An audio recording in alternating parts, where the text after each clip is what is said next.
मित्रों, नौकरी परीक्षा के दौर में एक और विज्ञापन आया है, आप लोगों ने देख ही लिया होगा। NHPC, national hydro power corporation. इसमें जो भर्ती आई है नॉन एग्जीक्यूटिव पोस्ट की आई है और इसमें जो पहला पद है वह असिस्टेंट राजभाषा ऑफिसर E1 ग्रेड है और इसका जो वेतनमान है 40,000 रुपये से शुरू होता है 1,40,000 तक। DA पैटर्न है और इसके लिए आपसे मांगा गया masters degree in a recognized Indian university, मतलब हिंदी में मास्टर्स होना चाहिए और ग्रेजुएशन में इंग्लिश होना चाहिए।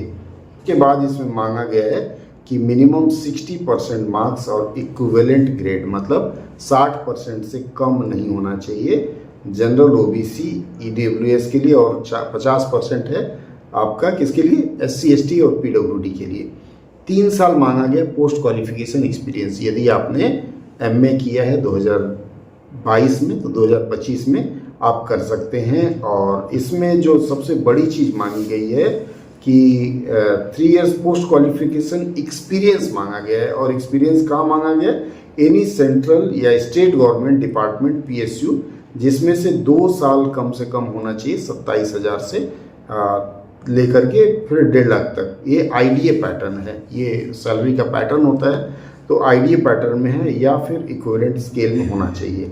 और आपको अप्लाइंग टर्मिनोलॉजी अर्थात हिंदी इंग्लिश इसका अनुभव होना चाहिए।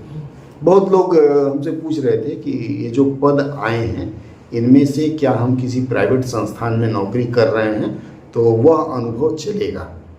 देखिए, यहाँ स्पष्ट रूप से लिखा हुआ है कि आपके पास जो अनुभव होना चाहिए वह यहाँ लिखा हुआ है state government PSU public sector undertaking या फिर रिसर्च और किसी विश्वविद्यालय वगैरह में हो तब ये चल जाएगा, अन्यथा फिर आपकी पात्रता इसके लिए नहीं बनती है। तो आप देख सकते हैं और इसमें वैकेंसी भी काफ़ी है। OBC के 3 हैं, EWS का 1 और अनरिजर्व के लिए 5 है। के बाद जो दूसरा इसमें पद आया है वह पद है हिंदी ट्रांसलेटर का। ये W06 के बाद ही W के बाद S आता है सुपरवाइज़र लेवल और W मतलब वर्कमैन लेवल, फिर S सुपरवाइज़र लेवल और फिर एग्जीक्यूटिव लेवल वहाँ आता है।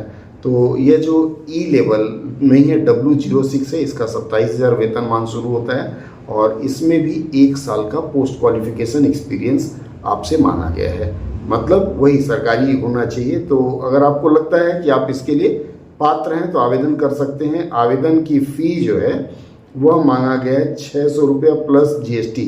हालांकि भारत सरकार ने GST रिवाइज़ किया था, हमने आशा किया था कि आवेदनों में भी भारत सरकार छूट देगी क्योंकि बेरोज़गार बच्चे कहाँ से बेचारे GST लाएंगे, लेकिन सरकार ने दिया नहीं क्योंकि आप लोगों ने मांगा नहीं। जो भी हो 708 रुपया इसका लगेगा और SC ST एक सर्विसमैन फीमेल कैंडिडेट्स उनको रजिस्ट्रेशन फ़ी देने की आवश्यकता नहीं है। चलिए फिर अगर आपको लगता है तो फॉर्म भरना शुरू कर दीजिए। मिलते हैं परीक्षा केंद्र पर एक साथ।